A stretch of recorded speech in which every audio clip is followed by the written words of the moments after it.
Hey, hello everybody. I'm so excited to be here for our WebinART, and I am going to bring in Kendra Binney in just a moment. You're going to love meeting her and love looking at her work.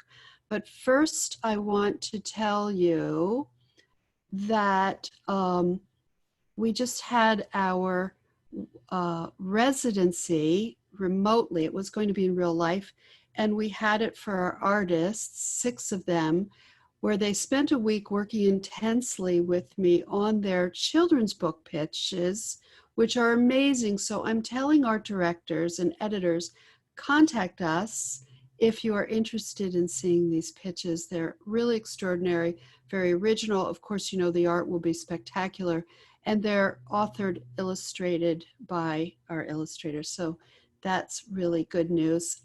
Next webinar, next week, we won't have a webinar, but the following week on June 11th, we will have Sarah Walsh. You'll really love her. She's so full of energy and her art's amazing. So I'm going to launch a poll too. And if you could take a moment to fill that out while we're gathering people, hope that works. It's the first time we're doing that. So fill that in if you have a moment, and get ready to chat with Kendra and me. If you have questions for Kendra or me, please put them in the Q&A panel, which you'll find down there, and not in the chat panel. So put them in the Q&A panel, and that way we can see them from all the comments. Please feel free to chat with all your comments, all the comments that you want. Thank you for filling out the poll. I see you doing that. I can see it fill. It's so cool, technology. When you do the chat, please click send to all panelists and attendees, okay? All panelists and attendees, so that everyone can see it if you would like that. We are going to have a giveaway at the end, so stay at the end, and Kendra's going to show you. It's a beautiful Kendra journal that you are going to want. And so now let me bring in Kendra, and we're going to get to see Kendra, and here she is. Yay. Hi. Hi, Kendra. I'm so happy to have you here today. Thank you for joining me in your beautiful studio with all those great drawers. Where did you get that white thing behind you with all the drawers? I stole it from my mom's garage, and then I painted it and put knobs on it. It was really kind of a mess, but I like it now. And what goes in that? What goes in those drawers? Kind of everything. There's a lot of art supplies. There's a lot of, I have like little oils and like different scented candles and stuff I keep in there too. It's kind of like my apothecary kind of thing. Fantastic. Well, let me introduce Kendra to everyone. Kendra was raised in a small mountain town with no shoe stores. That's almost a children's book right there. Actually, should do that. Most of her time was spent barefoot treading through the minuscule world of spiders, snakes, and all things hiding in the grass. She transfers this closeness with the small and obscure into her paintings. Through scenes of intricate landscapes and a cast of endearing animals and children, she creates a dreamy world draped in color, texture, and fantasy. It's true. Kendra studied graphic design at Pratt Institute in New York, in Brooklyn, and Pacific Northwest College of Art. Though she never took a painting class, which I find really hard to believe, but she quickly realized that was her true passion, has been painting ever since. And by the way, she took several of my maths classes, I believe, but in one we did, the artists were to do a painting one week, and I loved it so much I purchased it from her. And I have it hanging up there. It's absolutely beautiful. That was before I took her on. It's a pretty good sign if I buy your original art. You know, it's a pretty good sign. Although her work has been sold, published, and exhibited around the world, Kendra spends most of her time in her small home studio in Vancouver, Washington, not Vancouver, Canada, Vancouver, Washington. When she's not painting, she's usually playing in the dirt or bringing home stray animals. Her clients include Microsoft, Vinyl Films, American Greetings, Roger Laborde. She's done a ton of cards and journals and things with them. Oopsie Daisy, Design House Greetings, Amber Lotus, Hachette Children's Publishing, Sterling Publishing, Page Street Publishing, and she just finished a fully illustrated, gorgeous book. Do you know when that comes out, Kendra? Just the beginning of next year. I don't know the exact month. That's great. We'll look for it. We'll promote it in our newsletter. She's done lots of wall decor, the fully illustrated books, and greeting cards. So welcome, Kendra. I'm so glad you're here. You know what everyone always wants to know is the artist's work process. And you have a really interesting work process. Tell us a bit about how you work and the kind of paint you use. I know you showed us that at the retreat last year. Yeah, I can show some of my cheap paint. So I think the main way that I start a painting or a piece is I think of like kind of a mood that I want or color schemes that I like. I am not very good at visualizing in my head what I want something to look like. I can't come up with an idea and then paint it or sketch it. So I usually start by cutting out lots of little bits of textures and other paintings I've done and kind of put them on and then see how it transforms into something. So yeah. I use a lot of collage and then kind of build it from there. That's great. That's great. So, we all would think that you use, looking at all these chats, wow. You would think that Kendra uses the very finest paint money can buy because her work is so lush, and you'll see it soon. But tell them the truth about your paint. Samples, so I mostly use this cheap craft paint that you buy at craft stores. I think it's like for toll painting, but you can buy it in a million colors. It's like 50 cents if you get it on sale. So I use a lot of that, and then kind of, to mix it in, I use like these fluid acrylics that are like much, a little bit brighter and make the paint go a little further. But and why, so how did you get into that? Why cheap paint and why not fancy paint? I mean, I'm sure it was budgetary in the beginning. I don't really remember. I think it was probably money. I never, like I said, I didn't really ever take formal painting classes. So it's not like I ever had this idea that there was a certain type of material you should use. So when I went shopping and looked for art supplies, I just thought, well, this one's cheap and colorful. I'm going to buy a bunch of these. And then I just kind of been sticking with them. They're actually pretty versatile. I think it's interesting.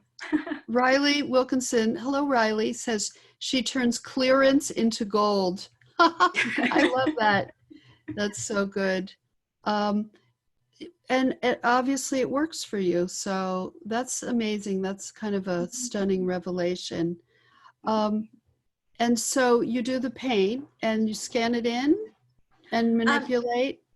Yeah, so I used to do it entirely I would paint on wood and I would cut things out and kind of Mod Podge different things on wood and do it all traditional in media, all with scissors and paper and like a flat surface. But since I started doing more illustration and things for clients, I've started doing that process in Photoshop more often. So it's like a bunch of different paintings that then kind of get basically cut up and collaged together digitally as opposed to, on a surface. And the painting I have was obviously not at all digital. Right. No, that's media. Unless you. But I have used some of the parts of that in other things. From like, I'll take prints of things like I'll take a print of something and then still kind of cut it out and put it in paintings and use things that way. That's brilliant. That's brilliant. And then you cover your paintings with resin. And so they have this beautiful sheen, this thick, like glassy. Will you give people your Etsy or website address where they can buy your paintings? Might as well plug those. Yeah, sure. So I don't have a lot on Etsy right now. I've started doing commission work for the summer. So I have custom work is open right now, but the address for that is, oh, it's just Kendra Binney. What is it? Etsy.com/Kendra Binney, I think.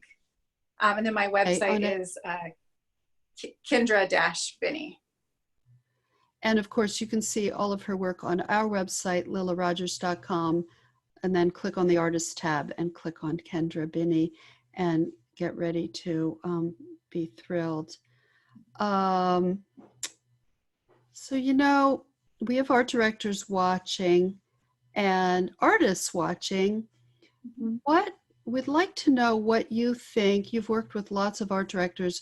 What makes a great art director? What things do you like in an art director? I mean, every art director I've worked with has been amazing. I haven't had any negative experiences. I kind of, one of the things about working with art directors that is different than working with like a private customer when I do commissions, because I've done, you know, commissioned work where I'm hired to do kind of a specific thing by someone for years and years. But working with art directors is a little of a newer thing since I've transferred to illustration. And the thing I really like about working with them is that I think because they have so much knowledge of their industry and what they are trying to accomplish, they have sometimes have a really clear vision of what they're looking for. And I think it can be really helpful to almost to be pushed a little by them. Like, I like it when they give tons of feedback and say, and then can you do this and this and this? And the first instinct is like, well, that's impossible. There's no way I can do that. You guys are crazy. Right. But then, right. But then like reflecting on it a little, I think it always pushes me to do something that I might not have in my own life forced myself to do.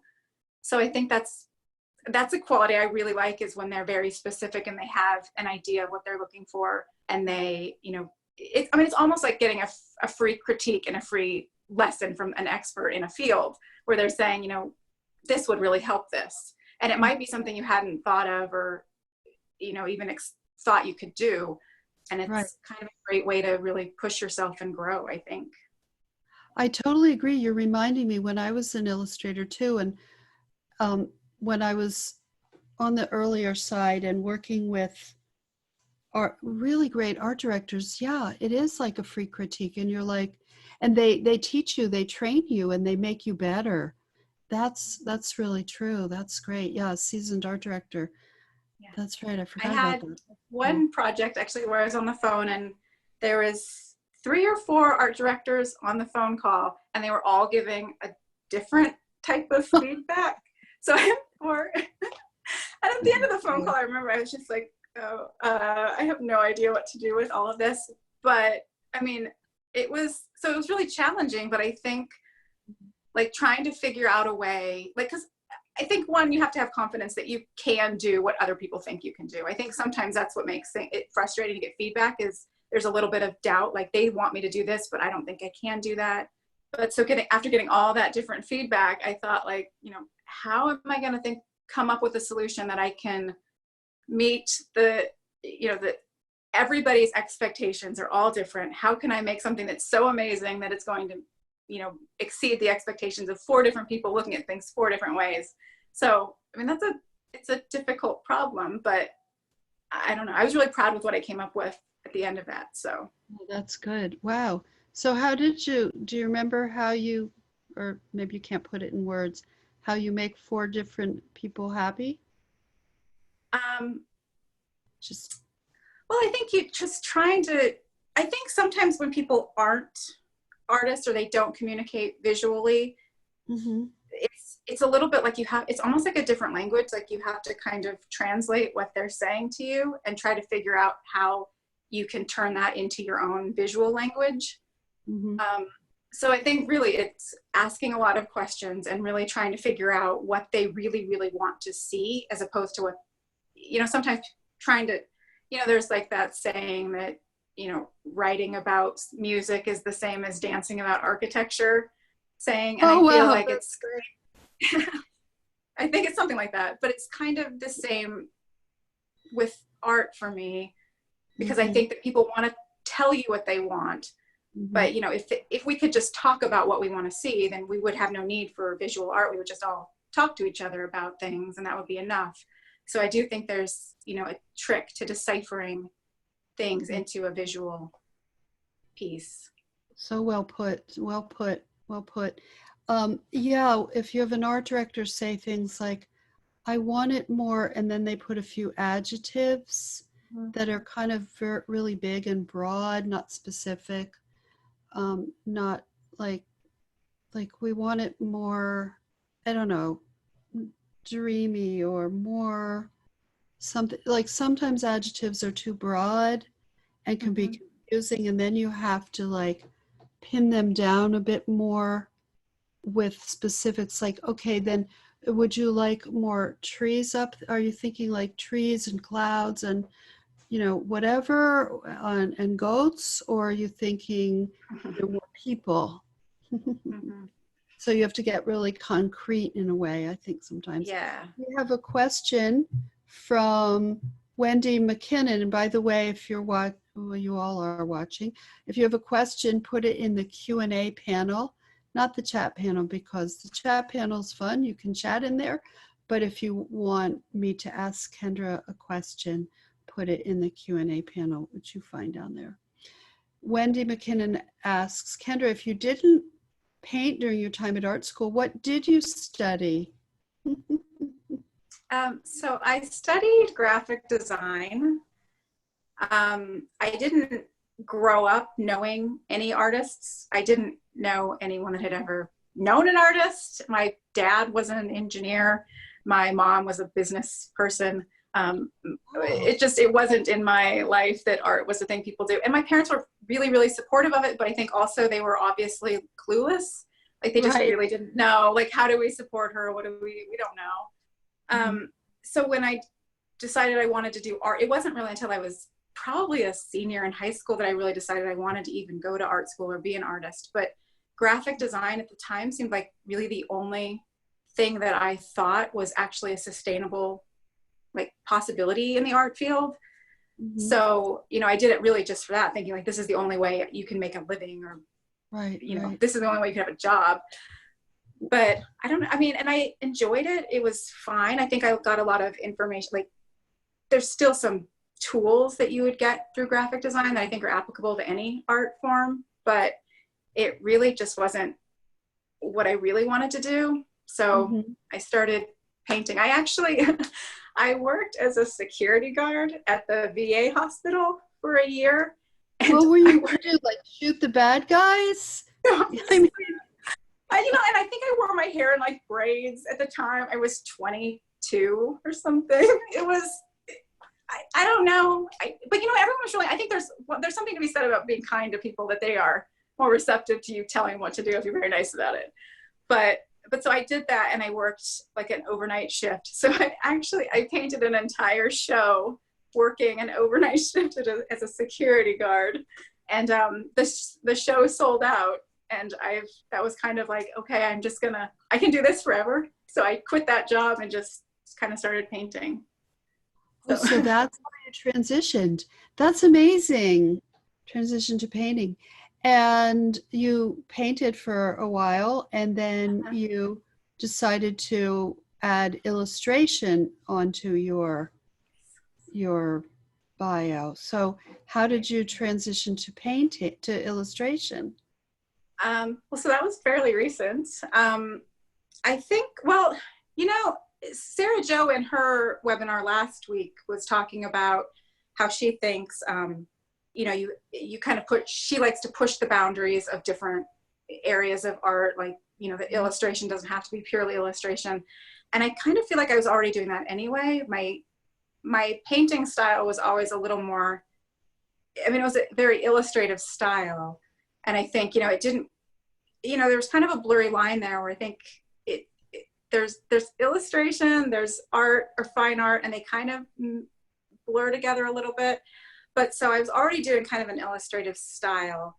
And then I took a bunch of your classes, the maths classes, which I really liked. So But glad the you thing, did. yeah, 'Cause the that's where thing I I, discovered her. yeah, that's, I think that's where I kind of got more excited about the idea of illustration, because there's just such a variety of different things that you can paint and draw and do with that. And I loved being a painter, and I still do paintings, but I kind of felt like I was starting to do the same thing over and over and over again. And there was something really appealing about just, you know, someone saying, draw me a monkey on a horse, or whatever random thing that someone might come up. I haven't had a job doing that yet, but whatever random thing someone would say. And then, you know, kind of taking it a whole different direction. So I think it was just the variety of doing something new that was really appealing to me. Well, I mean, your art is on so many beautiful products, and why not?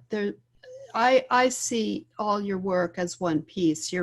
Your paintings for your gallery paintings, your illustrations for journals, cards, your children's books, it's all the same voice. And to have them on these things is so great. And I agree with you.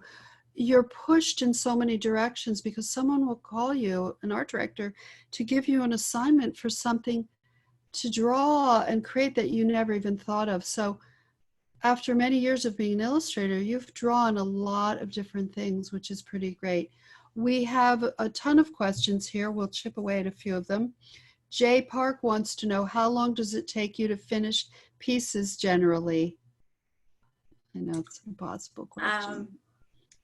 I know. So the thing that is hard to explain to people is sometimes it will take me 4 days to get one mark, and then it'll take me 5 hours to finish a piece. But it's like, it's so it really just depends. Like it's the first part that is the variable. Like I could start a piece and everything would be great right away, or it will take me a long time to really figure out what I want or try to research what things should look like.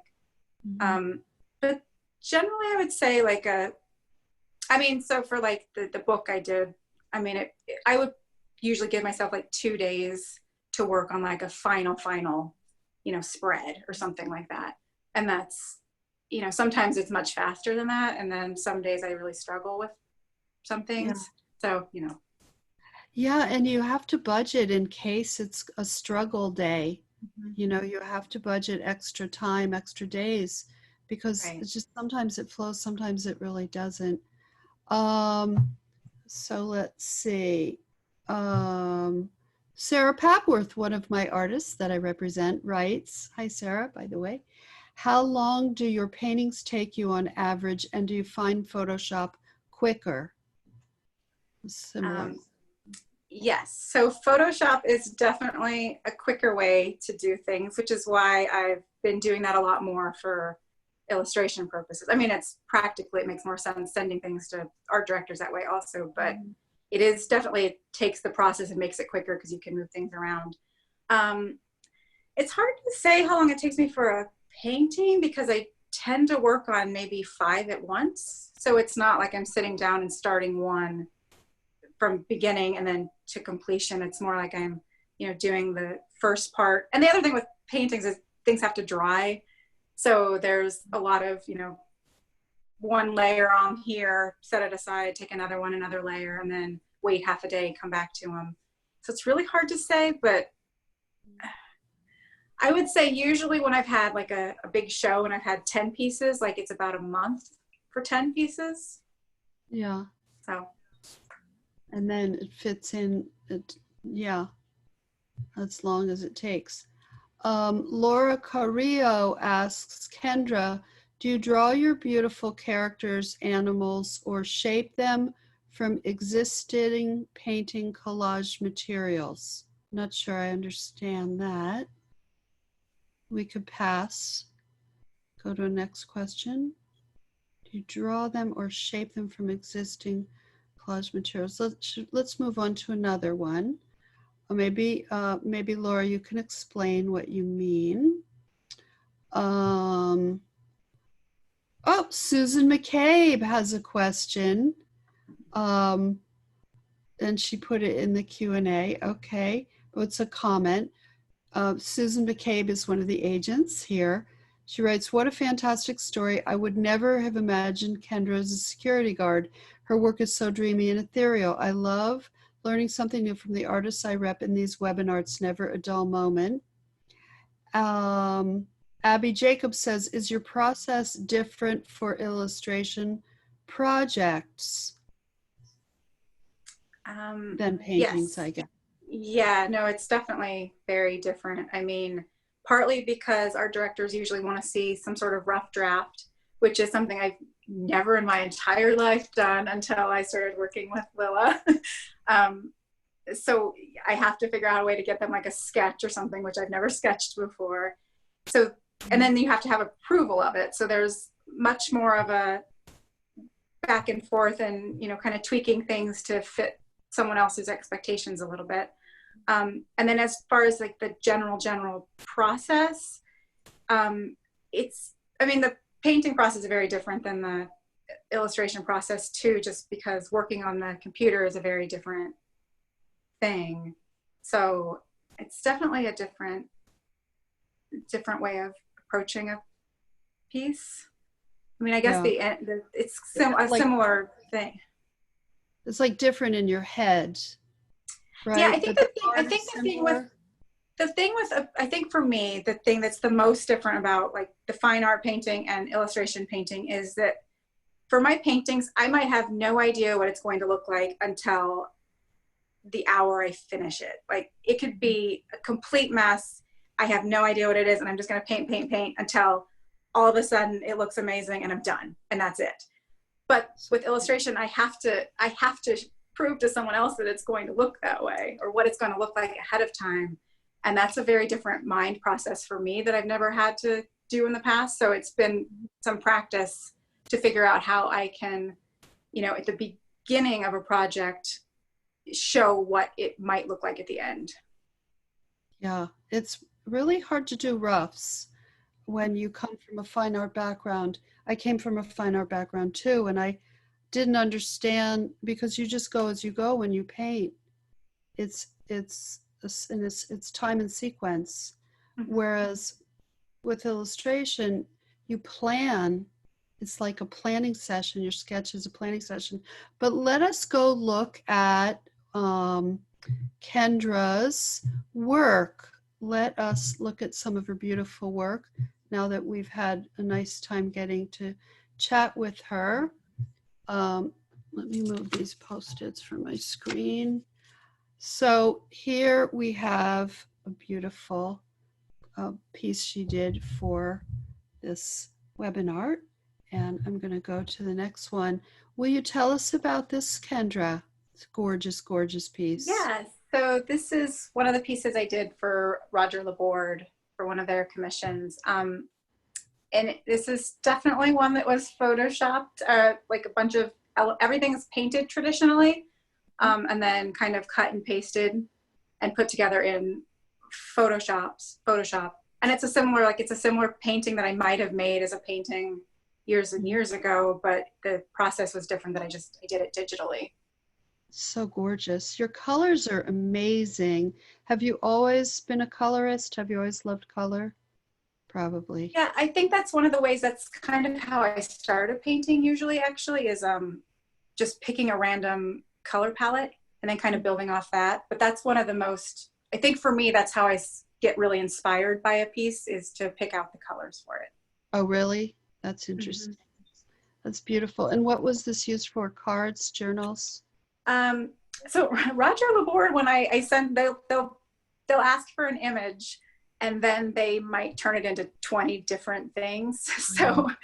So this was, it was anniversary cards is specifically what it was. But then, you know, they may next month send me a box of samples of where they turned it into wrapping paper or something, which is really cool to see. Yeah, how fun is that? And they do beautiful printing. Yeah. Next, should I go to the next one? Yeah, next. Tell us about this. So this is just a personal piece I did. Mm-hmm. I've done a few different maps for clients.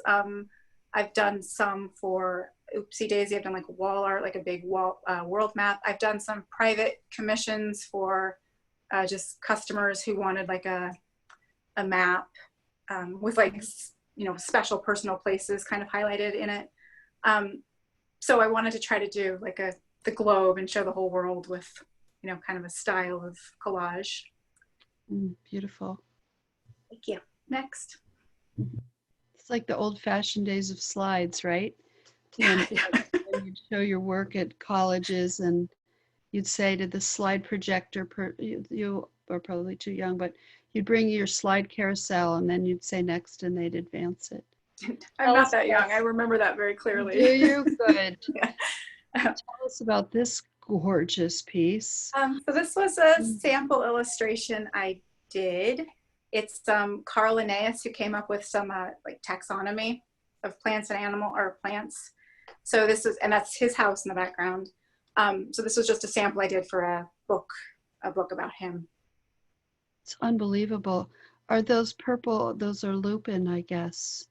They're Yes. unbelievable. Yeah, I like to research anyway, but I did a lot of research for this sample because I wanted to make sure I put flowers in the scene that actually would have existed there, and, you know, and that he would look like what he looked like, and then his house looked like what his house would look like. And there's something about having those more strict parameters that made it a little almost more freeing, because I don't have to have like every idea in my head. I can just focus on what I really need to put in the image. Well, doing the reference and having such great reference, it really shows, and it just adds, you know, I always say, as an illustrator, you're a stylist. You're also picking what you're painting and showing. Oh my God, this is so gorgeous. Yeah, so this was another just personal piece, although I think it is being turned into some greeting cards. But it was just a personal piece I did. I just wanted a kind of moody evening scene with a animal. And it's same thing, it's all traditionally painted, but I kind of, you know, cut and pasted and stuck it together in Photoshop. So fantastic. You know, it's stunning how you have this beautiful gray, blue, green, and gray everywhere, and then just that little bit of pink. Yeah. It's really such control in your choice of paint. Next. Oh, I love this. This was one of the earlier pieces. I love this so much. How dramatic that you made. I'm sorry. Oh, this was just, it was from your home decor class. Oh, that's where I first saw it. Yeah. I knocked my socks off.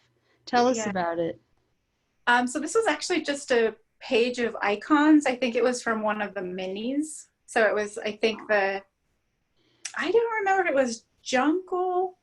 It was like a jungle theme or a lush theme or what we were supposed to do, but we were supposed to just draw a bunch of individual elements. And I really went crazy with this one. I think I probably have 20 pages of watercolor paper with just like tons of different little, you know, because it's kind of was a fun assignment because it was almost like jungly things you can kind of make up and nobody really knows. So there are a lot of made up flowers and things that don't really exist. So gorgeous. Yeah. And it's just, you can just keep staring and staring at it. And on the left, the upper left, it's sort of like Renaissance painting or post-Renaissance with the blue flowers and the green leaves on the black.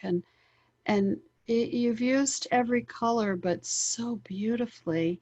And instead of just a primary blue, you use a really pretty aqua, and instead of a yellow, it's a yellow orange, and instead of a red, it's a pinkish maroon. So it's like the interesting variations of each color, and those neutrals on the left, those brown, on the far left, those brown flowers are very beautiful. This reminds me of doing a review in Matt's sales classes. How you fit the images together in a mosaic-y way, especially on the blue quadrant on the right. There's equal spacing around each item, They float and they fit together so beautifully. I'm sure it helps to have Photoshop for that. Just Yes. spectacular. And again, how you just randomly went from a light background to a dark background is Yeah. just brave. That's one of the things I really like about kind of a collage way of working is you can kind of cut something out and stick it down, or sometimes you just drop something and you're like, oh, that looks really great that way. And Oh, you can right. kind of, you know, you see things that you might not imagine, but you just see them, and then you can kind of go with different things that you might not have planned to do otherwise. So you're speaking about your sense of openness and experimentation Mm-hmm. and staying fluid in your process. That's a Right. good tip. Next. Next. Gorgeous. Tell us about this beautiful piece. This was one I just did for the menagerie with you Mm, recently. January. Yeah. Yeah. It's kind of the same thing, just a lot of random different elements that I kind of put together into a little landscape. I've been trying to do like some brighter colors and using some colors that I don't use very often. I don't use green. Like dark green has been a scary color for me in the last year or so. I've been trying to use it a lot more, and I really like how it looks, but it wasn't a color I used before. Isn't that so interesting? I didn't use, I know what you mean. I didn't use it like this sort of green and blue. I used just like warm colors. Uh-huh. And then I looked at a Matisse piece, and he used a lot of blues and greens, and it Right. was a revelation. That's such a good exercise, Kendra, for people. I'm glad you shared that. Next. Next. I just have to say, the translucency of the mushrooms on the left, they just are so ethereal and absolutely magical. Crazy about those mushrooms. So I included this one because I got Procreate. I got an iPad for the first time ever just in December. And this is not like totally made in Procreate because I still did a lot of traditional things that I kind of photoshopped in, but there are parts of this that I did draw with Procreate, Mm-hmm. which I was pretty proud of myself that I figured out how to do it. But this was, I think, one of the first, maybe the first thing I did with Procreate. So, Amazing. Well, how do you like Procreate? um, I like it. I'm not sure if I know exactly where its place is in my way of working yet, because there was something really nice. I remember I spent one night in bed just drawing, and that was really pretty nice to be able to paint in bed. Yeah, So, exactly. or if you're traveling, it's really an easy way to be able to do art if you're traveling. But No I muscle. prefer Photoshop for putting things together. It was a little clunkier for me to do it in Procreate, but definitely, I mean, there's so many options for how to do it. I think Well, it it'll looks probably be amazing. a bit more. It looks amazing what you did. Yeah, there's like no spillage, no spilling, no, yeah, you can Yeah. do it on the sofa lying down. It's Right. fabulous.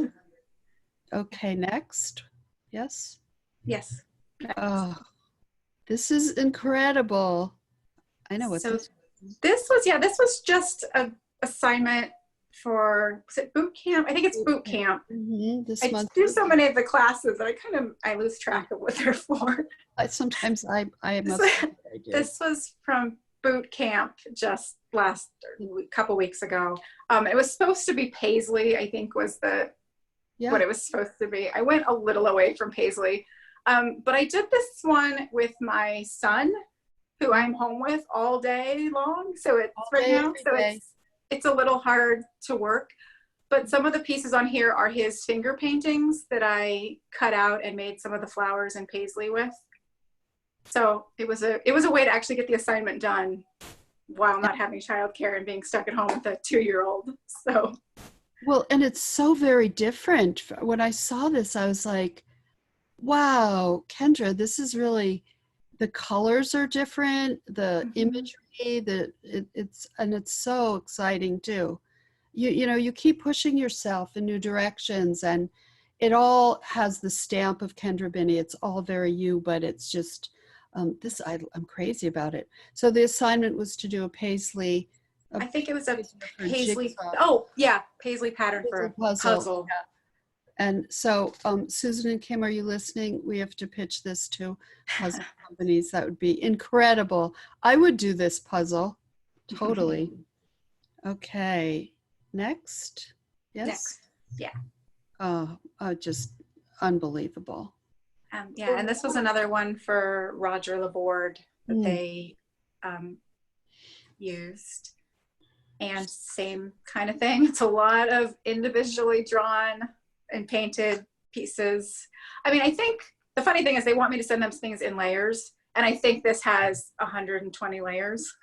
Oh my God. So the hardest part of my job with them is always condensing my layers so it makes sense. Because it's like there's little overkill. But so how big is a file? Like 50 megs, 100 megs? Yeah, I think it's about 100 when it's. What do you do? We transfer or something? Yeah, I mean, I think I condense it down. I put some of the layers together, but like when I'm working, I just have, I mean, I feel a little like an insane person. It's just like random things here. Like there might be one flower on an entire layer. Unbelievable. But it gives you freedom. Then you can move and squish and smash and twist and turn and flip and flop and stretch and duplicate. Right. Yeah, I know my Photoshop. Yeah. Photoshop. Cool. Next. I hate to go. I hate to go to the next one. I just want to stare at this a while. Okay, we'll go. Next. Let's see. Whoops.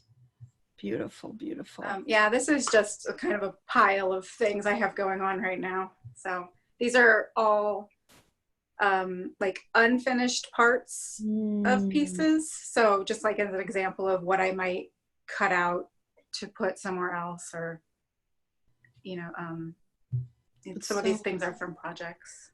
It's unbelievable. Again, the ethereal quality on the bottom right of that deer. Just how you get that translucency. It reminds me, is it Leonora Harrington or Leonora Feely? Oh, well, I don't know, one of the mid-century, early 20s woman painters. Carrington, is it? Thank you, Sarah. Leonora Carrington. It is, right? Thank you. Oh, now they're all Leonora Carrington. Don't forget at the end, we're going to have a little guessing game. And Kendra, do you have the journal? Well, we'll wait and show them when you're on big screen again. So let me go to the next page. Oh, God, that's stunning. Yes, so this was another, I just did a bunch of stuff for Roger Laborde recently. So there's a bunch of stuff on here for him or for them. But this is the same thing, a lot of different individual parts that are all kind of put together.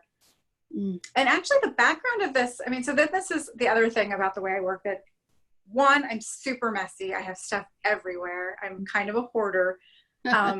But this piece, the background of this piece is a painting I started probably 20 years ago and didn't do anything with.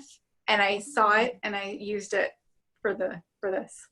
So, and I do that a lot where I'll just randomly find something that I had started and never really found a purpose for. And then like literally 20 years later, I might think of a reason for it. Maybe 15, maybe not quite 20, 15 maybe. Yeah, wow, that's amazing. Look at those butterflies, the detail and the beetle in the bottom right. And the flowers, how you do the veining. But again, your colors are just, it's so rich and lush, but soft at the same time. And the reference you use, the very specific markings on the moth or butterfly and on that leaf, I think on the bottom right. But yeah, you'd like to do research, don't you? Yeah, I like research, and I also really like bugs. And I mean, like I said, my thing started off with like little things. I really like the really tiny details of things. So I always like painting that kind of stuff. Next. So I just included this one because I do work from home all the time with a 2-year-old. Yes. So I have one section of my studio that is entirely mine, and the door is closed and no one is allowed to come in it. But most of the other areas I'll have the grown-up part right next to the kid part so that I can work and he feels like he's working with me. So I can get a little bit more done. So, you know, he'll sit down in his spot and he'll do his work. And he calls it work too. He does his work and I will do mine. And we also have a little area where I have my easel and he has a short easel next to it. Oh, and how old is he? So he's 2.5. He'll be 3 this summer. Wow. So this is gorgeous. Gorgeous. Wow. And the rainbow, of course, on the wall is magnificent. Yeah. I'm really, I kind of can't work very well if I'm not in a space that feels like, I don't know. I feel like I have to have myself in the space a little bit. Like it has to be pleasing to me. And even though I'm messy, I need the space to be orderly. Like things need to have a place to go, even if they aren't there during the actual painting process. Like, I don't know. So I built this myself too. And it's neat as a pin. Wait, yeah. So I know that IKEA dresser on the left, but you built the wooden section. So I took a bunch of IKEA stuff and I just I hacked it all up because I couldn't find I don't know why, but surprisingly, I could not find a child adult hybrid desk. Wow. I had to kind of cut one up. That's amazing. That's beautiful. Okay, next. Yes. Next. So this is another, just what I've been doing a lot lately is my son will do his paintings, and then while he's painting, I'll cut his paintings up and, you know, try to turn it into something. Wow, that's beautiful. Yeah, so those are just little finger paintings, and I made some flowers. Oh, Kim says you created the desk in the same way you create your art. Yeah, you photoshopped your desk. Yeah, you just cut and pasted it. Wouldn't that be nice if we could do it? We do not. Well, I'd love to see what you would do with a giant 3D printer. Can you imagine? Yeah, I would really like that. If you have one, I would gladly do some stuff. I wish. I want to wait till they get a little better. But yeah, imagine if you could mix all kinds of colors and make your flowers. Wow. Right. Yeah. Next. And then this is another one I did kind of with some finger paintings. And then you'll see, I actually just did this last week with some of the paisley parts from the paisley pattern also. Oh, yeah. So I just was kind of playing around with mixing up some shapes with a little bit more traditional styles of things. Sometimes I think stuff like this is just, it's fun. And I think that's the one nice thing. Like I don't get as much work done as I would like with my son around all the time, but I do think he encourages me to see art as a fun thing because, you know, it is a job. It's not, you know, even though I enjoy it, it's still most of the time a job. So it's nice to think of it and like kind of play with it a little bit more sometimes like a kid would do. I love how the tiger is coming out of the book. And I love her hair, by the way, that it's authentic, that the kind of the strands coming down. Narissa says, we have 3D printers at our libraries here in Vancouver, Kendra, once we're open again, lol. Oh, so that's good to know. I'll be there all the time. Yeah, I wonder how that works. Okay. Done. And I think that's the last one. Oh, that's the last one. Oh, that was wonderful. So let me stop the share. Boom, here we are back. Do you want to hold up the prize? So it's this little journal. And it's got a little lock on it so no one will read your secrets.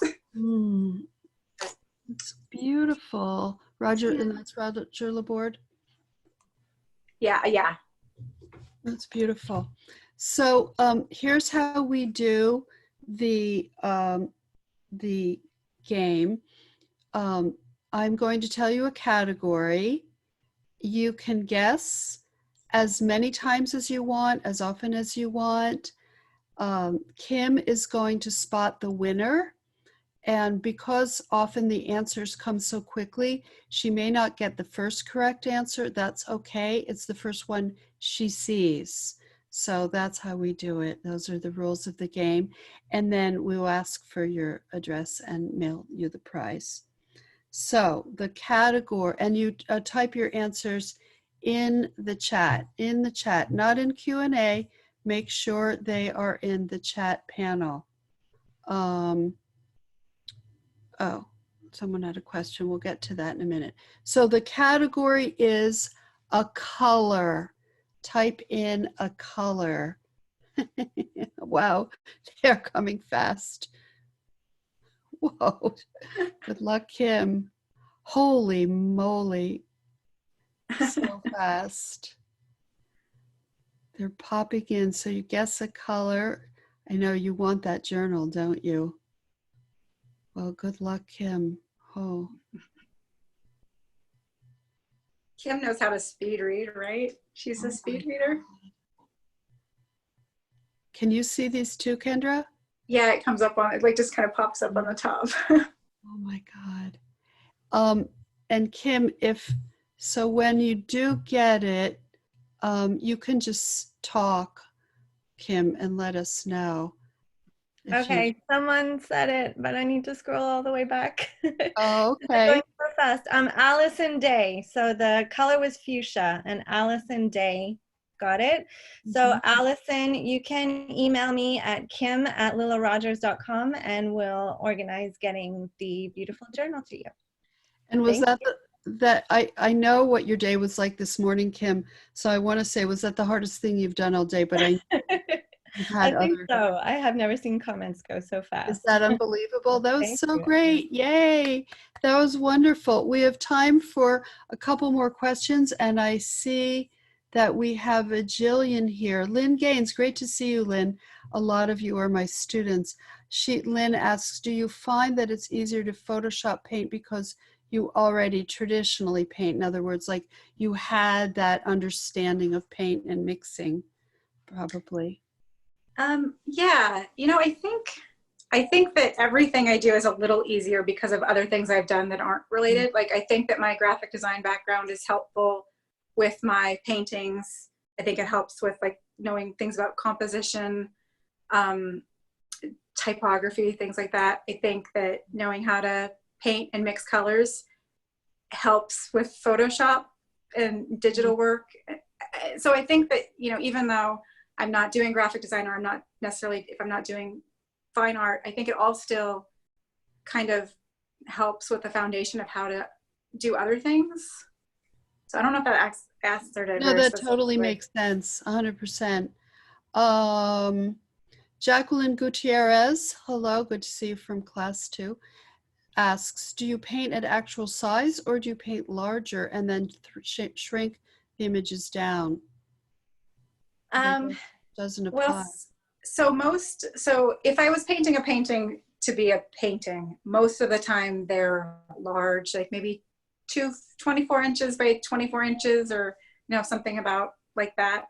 But if I were to be like, you know, for the book project that I just did, I didn't make things bigger. I just, you know, I started with the page at size so that I could, you know, make sure that the amount of detail I had was going to be accurate. Because, you know, you don't want either a huge amount of detail for something that no one's going to see, or Right. have, you know, huge big brush strokes if they've been sized way up. So it kind of depends on what I'm doing it for. But I would say I do smaller if it's going to be something, like if it's going to be a greeting card, I'm probably not going to do a huge big piece to make a greeting card. So great. Well, my last question is, what are you watching or reading right now, or none of the above, having a tool and a career? Yeah, so I really don't watch much television or read many books because I don't sit still very long. So I get really distracted. I think it drives my husband crazy too, because he wants to watch like a movie in the evening, and I sit for 10 minutes and then I get up and go do something else. So I don't watch a lot. I do, like if I want to relax, I do work a lot in my garden. I'm trying to have a really pretty garden this year. So I do a lot of things like that. And I like to build stuff too. So those are kind of the things I do. if for fun for myself.